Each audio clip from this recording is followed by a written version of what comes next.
Welcome to the Garage Network podcast. Join us and the occasional special guest as we discuss everything automotive, from fixing cars as a technician, owning an automotive workshop or business, overall work-life balance, and even the occasional laugh. In this episode, Peter and Kosta have a chat about some things they wish they knew when they started their career. So hope you guys enjoy it.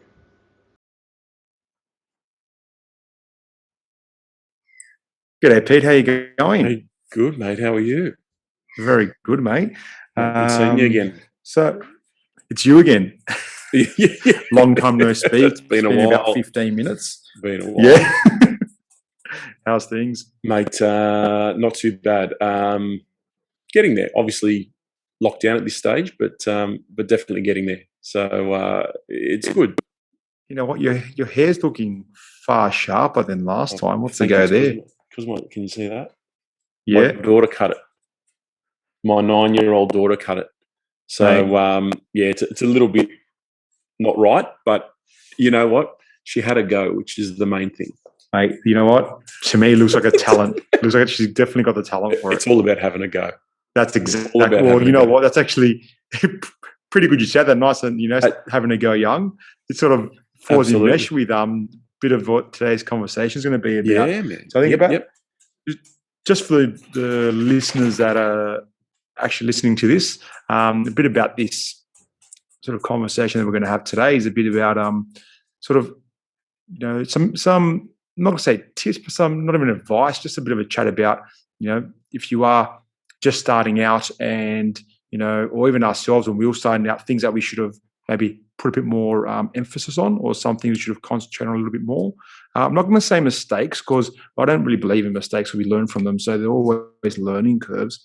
And I wouldn't really do things different either because, that leads us to where we are, right? So it's more about things that we've done that we could have probably done better. Yep, I agree. Okay? So that's my sort of thought on those sort of things. But yeah, that's what this is going to be all about. Look, I agree with you on that. Look, I don't think there should be any regrets starting out, or even if you've been in business for a while, because it's all a learning curve. And yeah, I'm definitely with you on that thought process. Well, I think someone, I forget who it was, but told me once, you are where you're meant to be. Might have probably even been you. Sounds like something people would say. It's something or the other one, it is what it is. It is what it is, yeah.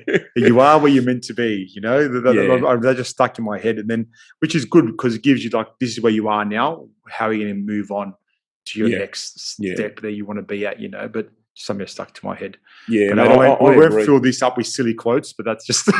No, but look, I agree. I think I think you shouldn't get caught up in what's happened. You need to focus on how you need. We're mechanics, so we're very solutions focused. We're never problems focused. So that I worked for an engineering company many years ago, and the director Jeff used to come up to me and he'd say to me, "Mate, give me a solution. We're solutions focused. So mate, we're engineers. We're not about problems, we're about solutions." And I think that's how we've approached our sort of thing moving forward too. So we never dwell on what's happened. We need to think about a solution to fix it and move forward. That's one piece of advice that I actually wish I got a bit early on, to be honest. Because I think very on in business, you can very easily dwell on the stuff that really aren't that important, or the stuff that you could have done better, rather than focusing on doing them better next time. Yeah. Which again, it's all learning, right? It's all about learning. So all learning. Yeah. So how long were you in business for, or you're still in business? Well, still in business, obviously. Yeah, still in business now. So I was lucky enough to get in quite early. Like I bought my first and main business about when I was just before I turned 20. So a fair while back now, 34 now, so about 14, 15 years ago, which was a bit of a jump in the deep end sort of situation. So if I'm going to do it, we'll do it now. Probably lucky that I was naive, because if I was to weigh out the risk now, I'd probably be a bit more hesitant or a bit more concerned at the time, I think being naive was a bonus. So that's probably a situation where where experience probably nor lack of wasn't an advantage. Well, I You know, think when you're older, you potentially have more to lose, so you're not as risk adverse. yeah, Like that's right. You're far more. That's exactly right. you got Exactly more to right. So lose, so you feel, that's. I was watching. I've currently been watching this documentary on F1, and all the drivers are super super young because they've got nothing to lose. They've got the 100%. guts, So it's generally the older F1 drivers that have more to lose, and they typically end up being a little bit slower. So yeah, you could be right. Look, that was a massive investment, and if you're going to ask me, was there a lot of thought put into it? Probably nowhere near as much as they would have. Like I'll probably make a bigger. Probably takes me longer to decide. Am I going to have almond milk in my coffee today or regular milk than I did for that? Because I knew what I wanted to do, and that Yeah, was my way to do it. So I mean, again, that's probably one of the rarities where experience actually didn't prevail. you yeah, know, yeah, but yeah. So they started nice and young, and then look, as you sort of work through, we all sort of make things. Well, again, not going to use the word mistake, but we all sort of do things that probably could have done better. yeah. How about yourself? I mean, you got into business quite early as well, didn't you? Yeah. Look, I suppose in the scheme of things, I think I got into it a little bit later. I mean, I bought my first business at 32. I was working at that business for a number of years prior, and I ended up buying that at the age of 32. And I, very similar to you, I just threw myself in the deep end with it as well. I knew that I had that passion or that drive that I wanted to do something for myself. So yeah, so when the opportunity came up, I jumped on it. Now, um, you know, hindsight's a good thing. Was it the right time? Look, it probably wasn't the right time. A few months after the fact, I had my firstborn child, and then we picked up a bigger mortgage, and times got tough. And looking back at it now, I think, geez, it was a pretty tough time, and you know, it would have been nice. Well, I did have a support network, but it would have been nice to sort of have a little bit more guidance or someone with experience sort of saying best out of you. I struggled for a lot of time by myself. Um, Yeah. Went through employees here and there, and yeah, just I didn't have any regrets, but there were definitely things that I probably could have done a little bit differently, and it probably would have made my life a little bit easier longer term. But mate, absolutely no regrets. Yeah, so I got into business about 32. Yeah, but I dare say we probably both ran through the same issues of the 1 o'clock in the morning finishes and Oh, midnight leaving the shop because you're on your own. Like, I mean, I think you and I have been sort of both there where we, one man show to start with. It was very hard, which means yeah.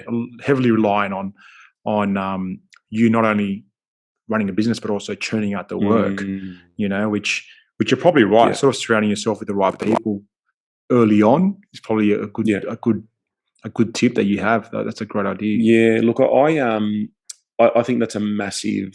So if anyone's listening to this, it's definitely a massive thing that I'd recommend is surrounding yourself with the right people from the early onset. So if you're starting business, look, it's all good and well to take advice from other people in the trade and the like, but there are other people or people out there that specialize in areas of business that you might not be very savvy in. So when I first started, um, I considered myself to be a pretty good tech, but running a business is a totally different kettle of fish. So I think we often get caught in the trap where we feel if we're a good tech, we'll be a good enough fit to run the business, but it's not necessarily the case. So you need to really, for me in particular, really surround yourself with people that share the same vision that you have, because often if you're a one-man show, it's a lonely place, or if you've got a series of employees, maybe they don't share that same vision that you share as well. And it's important to look external and see if you can sort of get some mentorship or guidance from other people. Oh, So mate, definitely surrounding yourself with the right people is important. 100% agree. And when you talk about, we're tech, so we expect that, because we're okay techs, we should be pretty good at business as well, right? Or we look at what was done before us. That must be how it's done. Yeah. Now, again, I'm not going to say it was wrong, but after actually going ahead and getting some business coaching and trying to start align myself with the right people, is when you see that there is far better ways to do things. And by far better, not only easier, but more efficient, smarter. The old saying goes again, another cliche, work smarter, not harder. It's a real thing. It's a real thing, and I think Jeff actually says it quite nicely. Don't be a busy dickhead. Don't walk around being busy. That's the best saying. But not actually doing anything. When I look back, that's one thing I see. I used to do a lot of that. Running around thinking you're doing everything, but really what you're doing is not really completing tasks, just doing a lot of things. So definitely, one of my ones I should have probably got into business, at least gotten some sort of coaching earlier on. We ended up doing that, and again, probably we did that more when we were more established and we could afford to as well. So if anything, I probably would have started that a bit earlier. Because that just pays dividends real early as well, which I know you're aware about that, because you think you're all over about, coaching, getting coached as well, and making sure the right mentors are there for you. I think that is a big thing. I do think that, So I definitely think. I think mentorship's a massive thing. I currently have a couple of mentors that I look up to, none of which are in the industry at all. They both have different qualities, and they both bring different things to me. So one's in the building industry, the other one is a solicitor, believe it or not. But right. They really sort of put things into perspective, and having a good mentor is really, really important. I mean, the analogy I use with the coaching and mentorship is, you might be really good at something. So Usain Bolt is a very fast runner, and he also has a coach. Would he be as fast if he wasn't being coached? There's things that can be seen from an external point of view that you can't see when you're in there, especially if you're answering phones, fixing cars, moving cars outside, bringing them in, talking to customers, doing invoices. There's certain things in your business that you just can't see. And when you say coach, you're not going to go there to show them how to fix cars and stuff. It's more about, I think, I forget which coach it was. One of the soccer teams. I forget which one it was, and he was saying, and he was coaching Ronaldo at the time. And I was saying, when you've got a player like Ronaldo, Messi, all these guys in your team, you're not teaching them how to play soccer. Yeah. It's just strategy. It's purely strategy based. Yeah. And I was like, that is such a great way. That's why you're not going to teach the best soccer player how to play soccer, but yet he needs a coach. Mate, I which agree. I found quite interesting. So, absolutely. So definitely surrounding yourself with the right people is probably something that I would really encourage any younger guys sort of starting out. I mean, I was pretty fortunate that from the early onset that I surrounded myself with some really good people, people that shared my vision and really sort of built me up, and supported me. So it's definitely something that I'd recommend.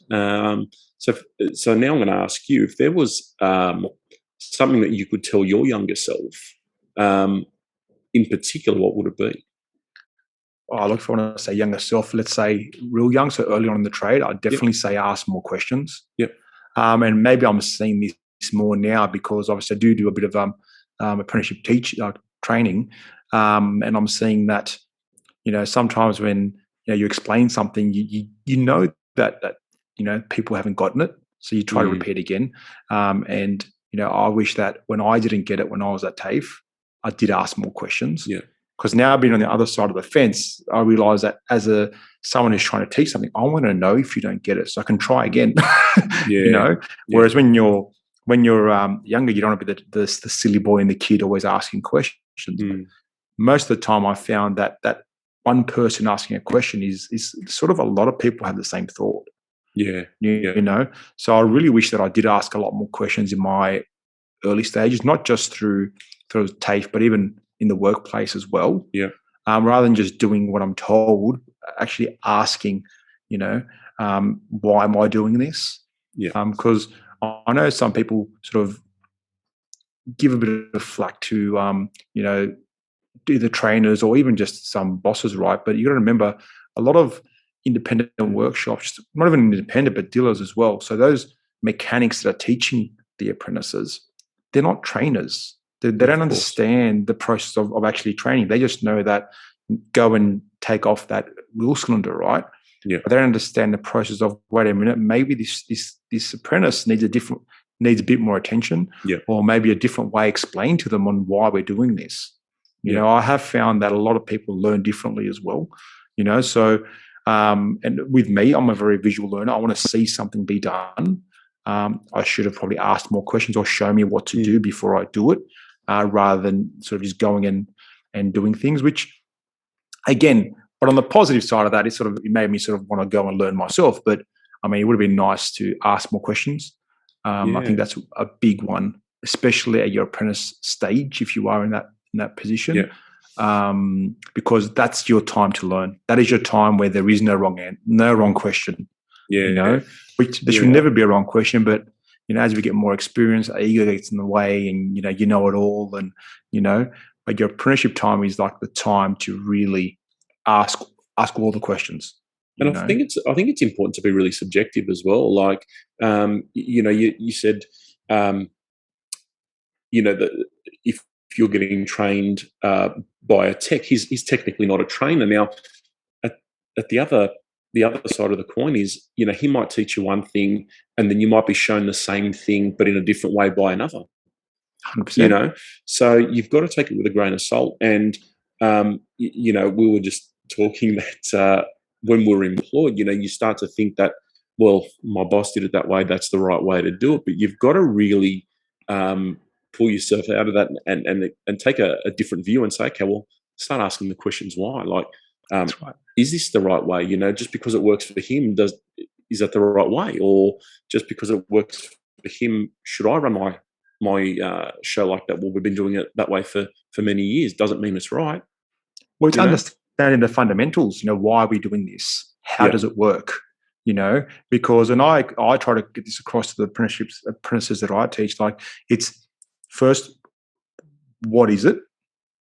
How does it function? Right? Why are we repairing it? Yeah. Right?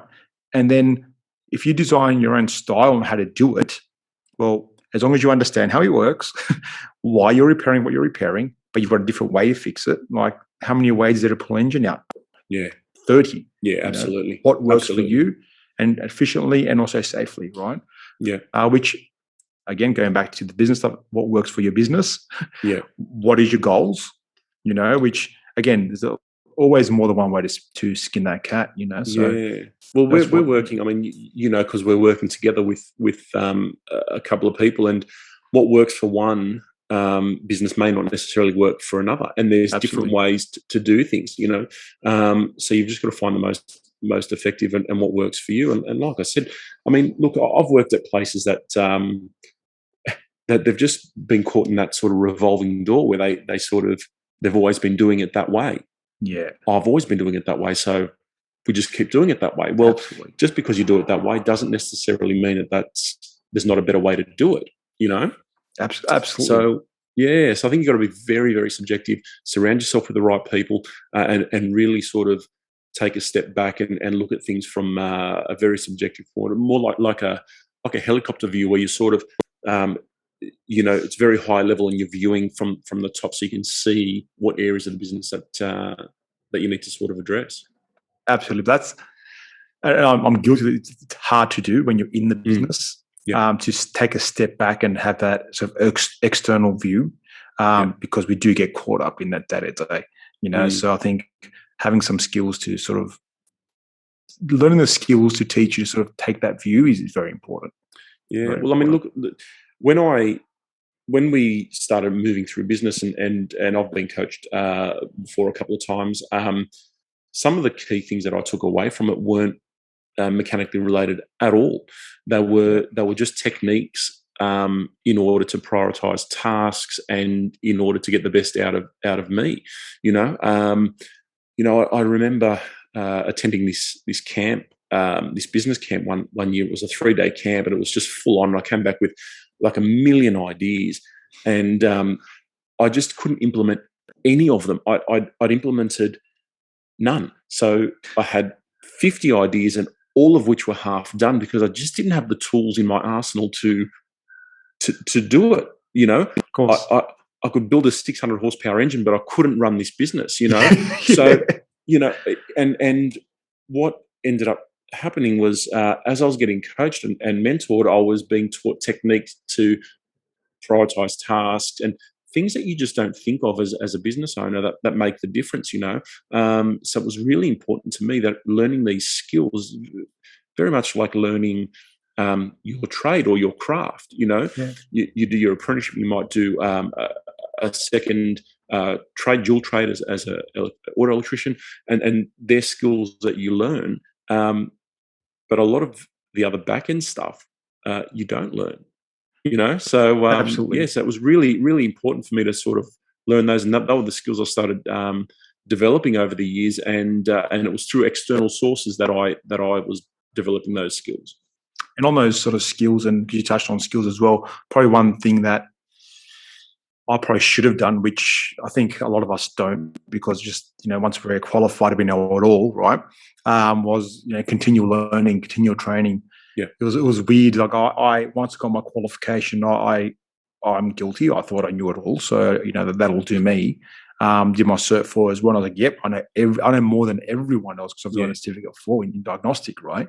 But then I don't think I did any sort of follow-up tech training for years, up until probably around 5-6 years ago. Then I was like, oh, I don't know about these things. And then I started to scratch the surface, and then, wow, just missing a few years of training. Look at all this information that now I have to try and catch up on, right? So one thing that I probably should have done was stay on top of that. Yep. Had some sort of scheduled training calendar where, for tech stuff, every year, X amount of hours or whatever it is, every week, an hour goes into some research and keeping ahead of the curve a little bit. Yeah. Which I do now. I always try to have at least a few hours a week where I just, have a few reads, try a few things, a few different methods, tech-wise, not just business-wise, and just try and stay on top of sort of modern tech. Look, the hard thing I found was catching back up. Yeah. Once I caught up, it was okay to stay abreast of it and stay with it, but that catch-up was quite difficult. Yeah. So that's probably one thing. Massive evolution, isn't it? I mean, it's from a tech point of view, it's evolution with cars. I mean, when more mainstream, so it's evolution in that way, but also, I suppose, like you said, we become techs and then we're thrust into business, and there's also the evolution of the customer or the client that we need to sort of consider too. 100%. And the way. I mean, we upgrade our scan tools. We need to evaluate also from a business point of view what we need to upgrade as well. Well, I can tell you right now, customer expectation has definitely evolved from 20 years ago what a mechanic is and what service level absolutely. of service they expect. Yeah. Like maybe 15 years ago, they could have maybe dealt with a abrupt, rude mechanic with half nude calendar in the background. Yeah. I can tell you, well, the demographic that I dealt with won't work. They're not going to give you a second chance because, Peter down the road or Bob down the road is doing things far more professional. Yeah. And he's happy to hand over his keys to a $120,000 car to Pete. Yeah. But not to the greasy dude down the road. Yeah. Mate, so expectations evolve. I agree, mate. Yeah. I totally agree. Like it's definitely evolved. Years ago when I started it. Now I'm 41 now, so I started off in my late teens. It was cool to be a greasy mechanic just meant you worked hard, That's right. That's and right. people would come in, oh, look at this bloke, he works really hard, But mate, The sales pitch was being dirty. Put some grease on your shirt. Yeah. but it's evolution now, and the median price of a car is very, very dear now. That's right. As I suppose compared to what it might have been, and it's the second biggest investment of someone. So they want it being looked after, and there's a definite disconnect from what there was as a mechanic before and now. Especially from a customer perspective. Agreed. I absolutely agree with that, and that's something that we try to sort of, I want to say, especially the last 2.5, 3 years, work really hard on.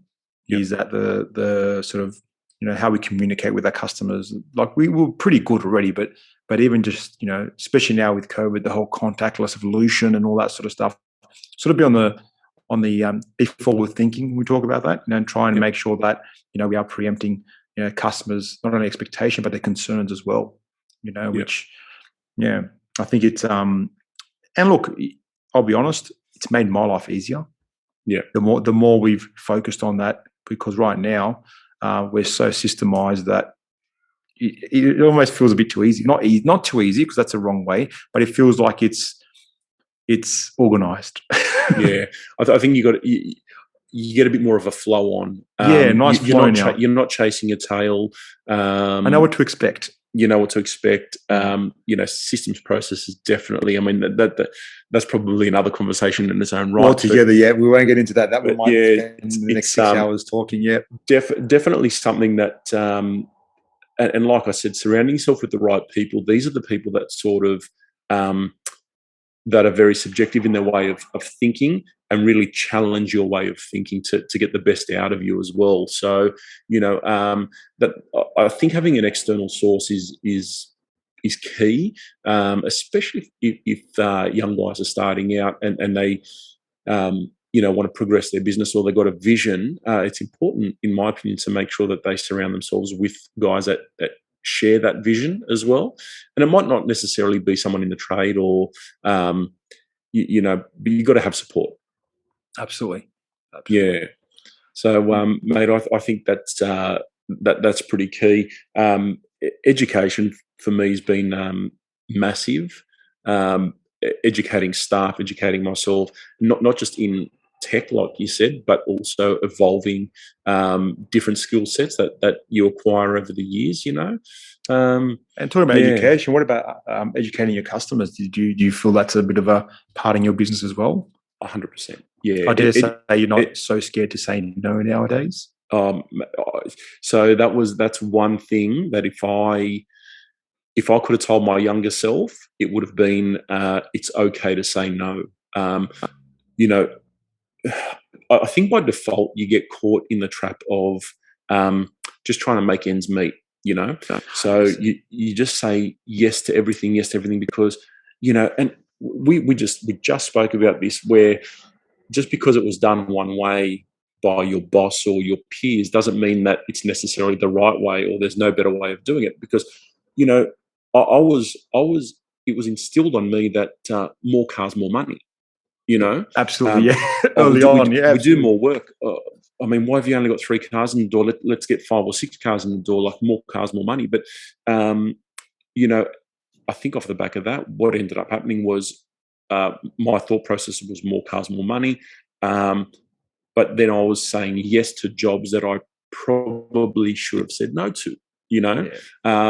What ended up happening was I was that go-to guy. The guy that just said yes. That's right. So off the back of that, I was just getting, and it's the the law of attraction. Like attracts like. So I was doing all these shitty jobs, and then more shitty jobs were coming through. That's right. I probably should have said no. So learning how to say no is important. It's hard when you're starting out. I've got to admit, you probably got caught. I mean, I imagine you probably got caught in that trap too. Oh, look, absolutely. I remember the day where I made the conscious decision that we're going to only book 5 cars in a day.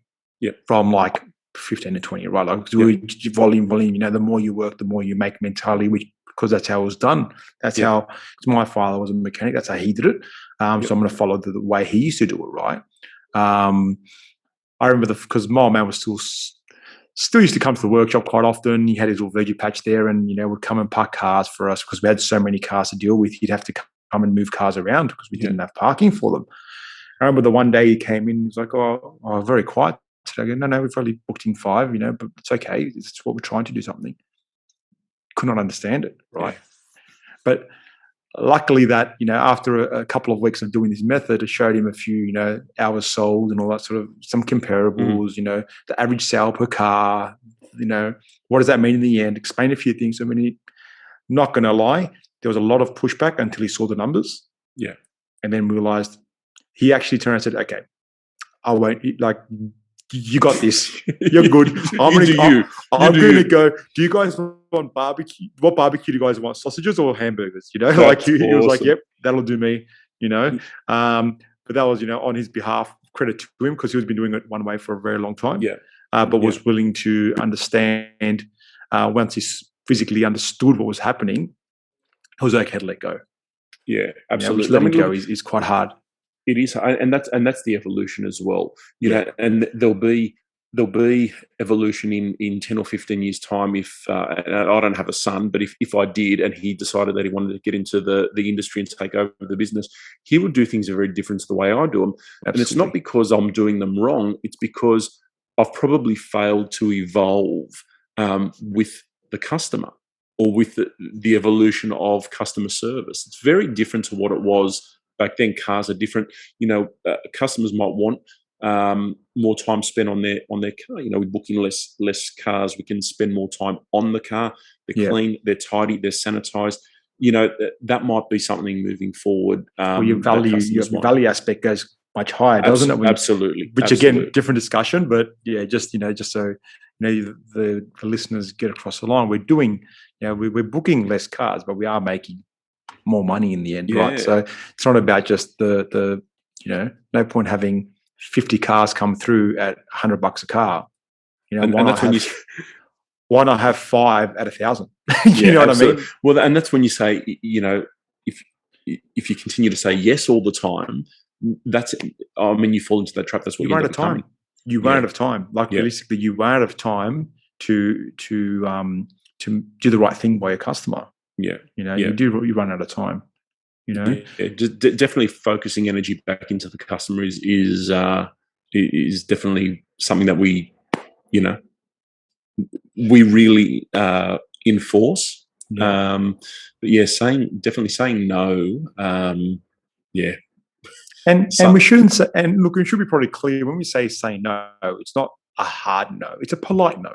It's a polite no. You're not being rude about it. It's just about what it is, Yeah, look, there's a few ways that we dialogue with customers as well. Look, I mean, if it's a job that I don't feel is in the best interest of our business, or I feel might sort of bite us in the bum, then there's ways and means to sort of go around it and explain to the customer that it's not my field of expertise. Perhaps there's another gentleman that might be a bit more versed with your issue. We're certainly not, so we can't provide you the best outcome. And you're doing them the favor, right? I personally know that if I get into trying to rebuild an automatic transmission, well, hold on, I could probably do it, right?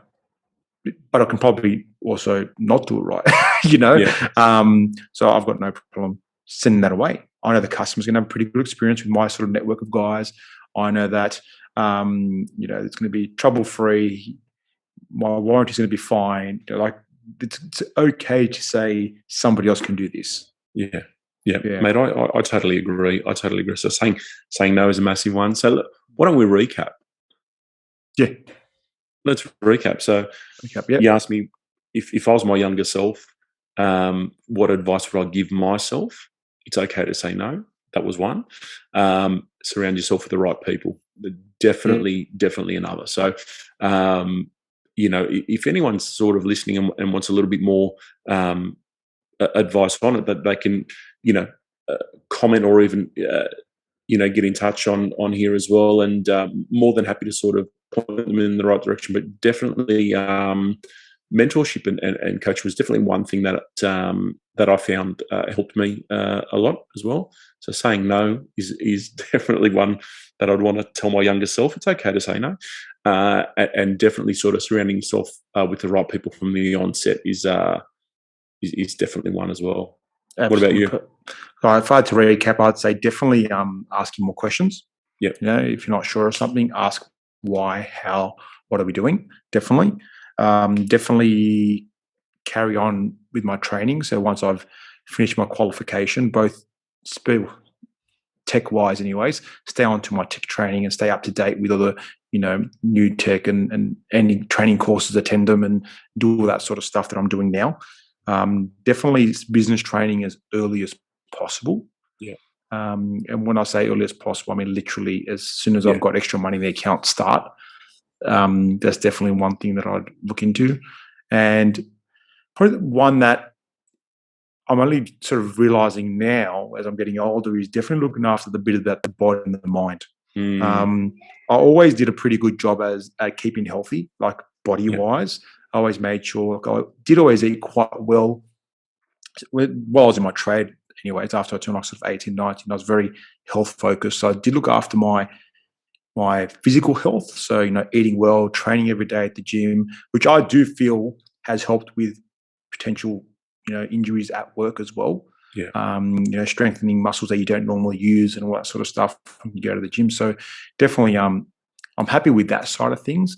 But one thing that I sort of had to learn a bit later on, and like a year or two ago, was actually mind health as well. yeah, Staying good up here. yeah, So I think the last year or two, I've been doing some meditating, some relaxing, some calm walks and all that sort of stuff, just to sort of alleviate some stresses which yeah, can build up. That's, if anything, probably would have. That's definitely on for me big on my list now, especially yeah, now going forward. That's something that's sort of cemented into my daily activities. Is making yeah. sure not only body but also mind is staying nice and healthy. Mate, I totally agree with you. I think that's something that a lot of business owners in general, I think, you get caught up in the day to day, Yeah, and it just all becomes too hard. But mental health, I feel, comes off the back of physical health. yeah, I agree. So, I've always had a quite a strong health regime.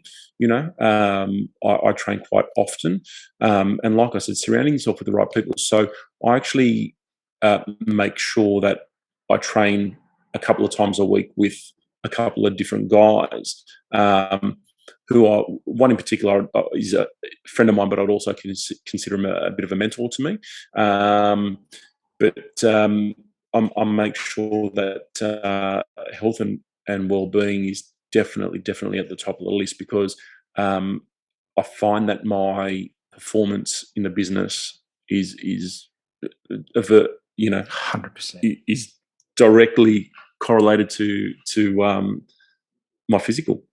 Oh man, and So mental. yeah, Like how good are you at work when you've got a nice, clear, stress-free brain where yeah, you can just focus on tasks at hand? I know when I've gotten into the situations where my brain's not working the way it should, and I'm focusing on things that aren't sort of work-related and stressing about things that aren't work-related, I do find that my work suffers. yeah, It's absolutely. natural. So keeping that sort of mental health, body health, sort of in check, I've definitely found a massive progression in the way my business is running.